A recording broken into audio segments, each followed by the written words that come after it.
பெருமதிப்பிற்கு மரியாதைக்கு உரிய தாய்மார்களே, சகோதரிகளே, பெரியோர்களே, வாக்காளர் பெருமக்களே, உங்களது பொன்னான வாக்குகளை கேட்டு இப்பொழுது விசாலாட்சி அவர்கள் இங்கே வந்து கொண்டிருக்கிறார்கள். அரசியலில் எனது ஒரே வாரிசான விசாலாட்சி அவர்கள் உங்களிடம் வாக்கு கேட்டு வந்து கொண்டிருக்கிறார்கள். இப்பொழுது தான் ஏன் இந்த எலெக்ஷனில் நிற்கிறேன், தனது கொள்கை என்ன என்பதை ஆணித்தரமாக, அழுத்தமாக, நல்ல தெளிவாக விசாலாட்சி அவர்கள் உங்கள் முன்னால் விலைக்கு சொல்ல போகிறார்கள். பயமா இருக்கப்பா, நீங்க பேசுங்கப்பா. பேசுனா தாம ஜனங்க மயங்க ஓட்டு போடுவாங்க. அது பொம்பளைங்க பேசினா தாம சிம்பத்தி. வேணப்பா, பேசு. எனக்கு ஒண்ணுமே தெரியாது.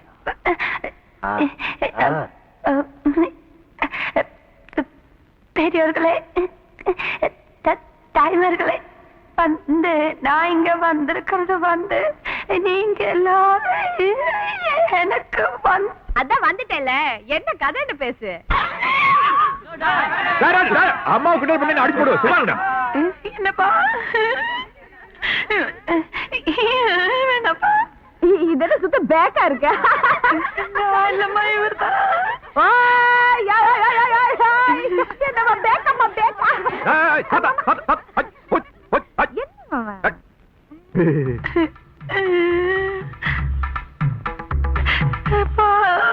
மாமா, இங்கே தாதாங்கிறாங்களே, சட்டசபையில எங்களுக்காக என்ன பேசி கிழிக்க போறாங்களா? சும்மா சட்டசபைக்கு போனா பேசணும் ஏதாவது சட்டமா? அங்க கேண்டீன்ல மசாலா வடை சூப்பரா இருக்கு, அதை சாப்பிட்டு தூங்குவாங்க. மாமா மாமா, இவங்க பெரிய மகாராணிய வேன்ல இருந்து ஓட்டி கேக்குறாங்களா, கீழே இறங்கி வர மாட்டாங்களா? ஐயோ, நீ என்ன வம்பல மாட்ட விட, நான் இந்த ஆட்டத்துக்கு வரல. எப்படிங்கப்பா? இந்த சேரிவாழ் மக்களின் அவல நிலையை பார்த்ததும் என் மகளால் தாங்க முடியவில்லை.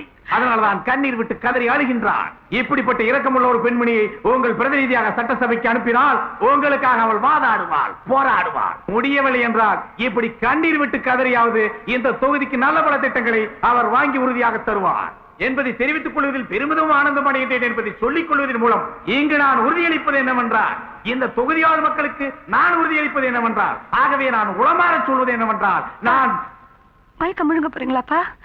என்னப்பா சொன்னீங்க? ஒண்ணுமே புரியலையே. அதுதான் அரசியல். உங்களை விட நான் எவ்வளவோ பெட்டர்ப்பா. கண்ணீர் வரலன்னா நல்லாவே பேசியிருப்பேன். அப்ப அந்த மயக்க கண்டுபிடிச்சவர் யாரு? யாரும் தெரியல. ரொம்ப பாவம் அவரு. அதாவது நீங்க எல்லாரும் எனக்கு ஓட்டு போட்டீங்கன்னா உங்களுக்காக நான் சட்டசபையில போய் உட்கார்ந்து. செல்வி விசாலாட்சி, அரசியலுங்கிறது சாதாரணமானதில்ல. பந்தோபஸ்துக்கு வந்த எனக்கு உங்களை பார்க்கும்போது பரிதாபமா இருக்கு. இந்த ரேஞ்சில மேடையில பேசினா உங்களுக்கு யாரும் ஓட்டும் போட மாட்டாங்க, நீங்க கோட்டைக்கும் போக முடியாது. எம்எல்ஏ பதவியை தான் கோட்டை விடுவீங்க. என்ன பேசணும், எப்படி பேசணும்னு இதுல எழுதியிருக்கேன். நல்லா படிச்சு மனப்பாடம் பண்ணி மேடையில பேசுங்க. ஜனங்க கையும் தட்டுவாங்க, உங்களுக்கு ஓட்டும் குத்துவாங்க. இப்படிக்கு கான்ஸ் கலிவரதன். புரியலீங்களா? கான்ஸ்டபிள் கலிவரதன்.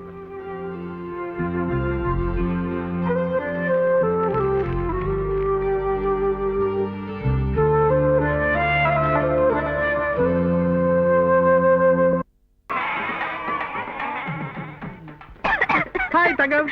மாமா பொங்க வைக்கிறியா? சாமி கிட்ட என்ன வேண்டிட்ட? இது பாரு, கடவுள்கிட்ட கண்டாப்புறன்னு ஏதாச்சும் கேட்காத, கன்ஃபியூஸ் ஆயிடுவாரு.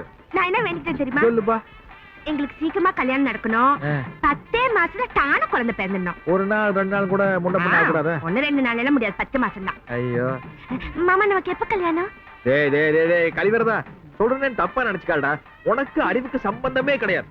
யார் எங்க பொங்க வச்ச உனக்கு என்ன? நீ பாட்டு கோயில சுத்தி சுத்தி வந்து நல்ல நல்ல பொண்ணுங்களா சைட் அடிக்க வேண்டியதானே? கேள்வி கேட்டு மாட்டிட்ட. இப்ப என்ன பண்ண போற? மாமா, ஏன் மாமா புலம்பிட்டு இருக்கீங்க? அது நான் ஊர்ல இருந்து வரும்போது நீ ரெட்டச்சடை போட்டிருந்தீல்ல, அதை விட இது எங்கேயோ இருக்கு. பூக்கள் எது? இதா அது வேற. அது சிரிப்பு நான் கவனிச்சு வந்து போறேன். ஐயோ, எனக்கு ரொம்ப பிடிச்சு. அது வேற அந்த நெத்தியில கொஞ்சம் பேர்த்து காட்டோம். ஓகே, மூக்கல இந்த புட்டு அத்தோச்சுமா ரொம்ப பிரமாதமா இருக்குது. ஜனங்க நான் மட்டும் ரசிச்சா பத்தாது. நம்ம ஊர் ஜனங்கள் என்ன பாவம் பண்ணாங்க? போய் ஆத்துல ஒரு கூட தண்ணி எடுத்துவா, அவங்களும் ரசிக்கிட்டேன். அது வரைக்கும் நான் வேணா இந்த அடுப்பு ஊத்திட்டு இருக்கேன். சரி மாமா.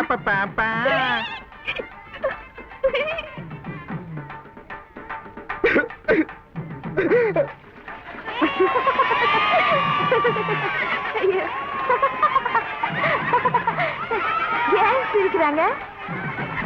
ஏன் சிரிக்கிறீங்க? உன் முகத்தை ஒரு வாட்டி கண்ணாடியில பாத்துக்க. இந்த கோலத்துல உள்ள பார்த்தா சிரிக்காம என்ன பண்ணுவாங்க? என்னவா?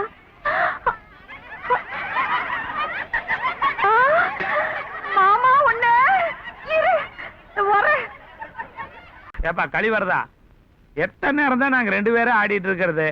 உனக்கு ஒரு கை போட்டுமா? அப்படி என்னதான் படிச்சிட்டு இருக்கிற? யோ, எப்படியாச்சும் ஐபிஎஸ் பாஸ் பண்ணுங்கிற வெறியில படிச்சிட்டு இருக்கிற. எத்தனை வாட்டி சொல்லிக்கிறேன், ஏன் டிஸ்டர்ப் பண்ற? எப்ப பார்த்தாலும் இப்படியே சொல்றப்போ. மாமா மாமா சீக்கிரம் வாங்க மாமா. யோ, என்னையா மோந்து பாக்குற? சீக்கிரம் எடுத்து வையா, என் மாமா வருவார்ல சாப்பிட. யோ குமாரசாமி, இம்ச தாங்க முடியலப்பா. நான் எப்ப இன்ஸ்பெக்டர் ஆகலாம், எப்ப டிஎஸ்பி ஆகலாம், எப்ப கமிஷனர் ஆகலாம்னு கனவு கண்டு இருக்கிறேன். இவன் என்னடா எப்ப கல்யாணம் பண்ணிக்கலாம், ஆம்பளை குழந்தை பெத்துக்கலாமா இல்ல பொம்பளை குழந்தை பெத்துக்கலாமா, இத பத்தியே பேசிட்டு இருக்காப்பா. நச நசன் இருக்குது வாழ்க்கை. ஐயோ, ப்ரமோஷன் வாங்கணும்னு நினைக்கிறவன் இந்த நிலைமையில கல்யாணம் பண்ணக்கூடாது. தள்ளி விட்டுலாமா? அவ முதல்ல, நீ யானை. அவ தண்ணி கிழப்ப, நீ தரை கிழப்ப. 2 பேர்த்துடைய வாழ்க்கை வீணாயிரும். அதனாலதான் சொல்றேன். என்ன ரொம்ப யோசிக்கிற? மேல ஏதாவது கை வச்சிட்டியா? அப்புறம் என்ன, நீதான் வாயை திறந்தா 1000 பொய்களை சொல்லுவிய. தலைவை முட்டை போடு. நான் எப்படி முட்டை போடுறது? எடுத்து வை அந்த மீனை வை. அது இதென்ன வீடு நடிச்சியா இல்ல போலீஸ் ஸ்டேஷன் நடிச்சியா? கடை வச்சுக்கிட்டு இருக்க, எல்லாத்தையும் மூட்டை கட்டி எடுத்துட்டு போ. என்ன விளையாடுறீங்களா மாமா? கட்டிக்க போறவனுக்கு காரசாரமா சமைச்சு போட்டாதான் கல்யாணத்துல ஆர்வம் இருக்குன்னு பெரியத்தா சொன்னாங்க. இங்க பாரு, மசாலா அரைச்சிருச்சு, கண்ணு முக்கெல்லாம் எரியுது. நான் குழம்பு சமைச்சிட்டு இருக்க போகும்போது வாசனை பிடிச்சு உயிரோட இருக்கிற கோழி செத்து போச்சுன்னா என் குழம்பு என்ன ரேஞ்சில் சாப்பிடுவாங்க. நான் உன்னை கட்டிக்கு போறேன்னு எப்ப சொல்லிருக்கேன்? நெசமாத்தா, நான் உன்னை கல்யாணம் பண்ணிக்கு போறேன்னு எப்ப சொன்னேன்? அஸ்கு புஸ்கு பிறந்து தொட்டில போட போகும்போது எனக்கு நீ உனக்கு நானே பெரியவங்க பேசிட்டாங்கல்ல. தொட்டில போடும்போது பேசுறது முக்கியம் இல்ல, கட்டில யாரு கூட உட்கார்ந்து பேச போறோம் அதான் கல்யாணத்துல ரொம்ப முக்கியம். அப்படின்னா அப்படின்னா ஏயா, உனக்கு தான் எல்லா மேட்டரும் தெரியுமில்ல, ஏயா அந்த பொண்ணு கிட்ட சொல்ல. நான் வந்து போலீஸ் ட்ரைனிங் போயிருந்தப்போ ஒரு பொண்ணை லவ் பண்ணேன். அதுவும் கூட பிஏ ஃபைனல் இயர் படிச்சிருந்தது. படிச்சு முடிச்சோன்ன கல்யாணம்னு நான் கூட சொல்லிருக்கேன்ல. ஏயா சொல்லு இவ்வளவு நாளா?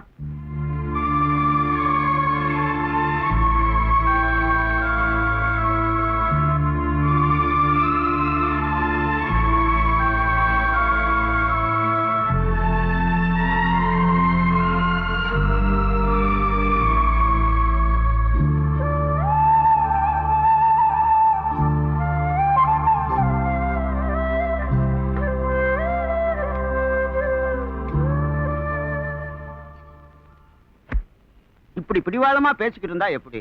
கலிவரம் தான் உன்னை கட்டிக்க மாட்டேன்னு சொல்லிட்டான். ஒரு ஆம்பளையே அப்படி சொன்ன பிறகு உன்னால என்ன செய்ய முடியும்? பொம்பளை கையில என்னமா இருக்கு? பாருமா, ஒரு வயசு பொண்ணை வீட்டுல வச்சிருக்கிறதும் வயிற்றுல நெருப்பு கட்டிக்கிறதும் ஒண்ணுதான். நான் சாகிறதுக்குள்ள உனக்கு ஒரு கல்யாணத்தை பண்ணி பார்க்கணும்னு ஆசைப்படுறேன். எனக்கும் பேரம்பேத்தியை பார்க்கணும்னு ஆசை இருக்காதா?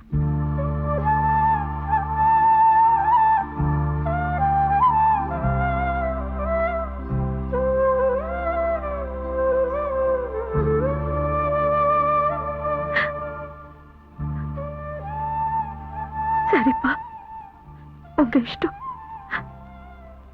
மாப்பிள்ளை வீட்டுக்கு சொல்லி அனுப்புங்க.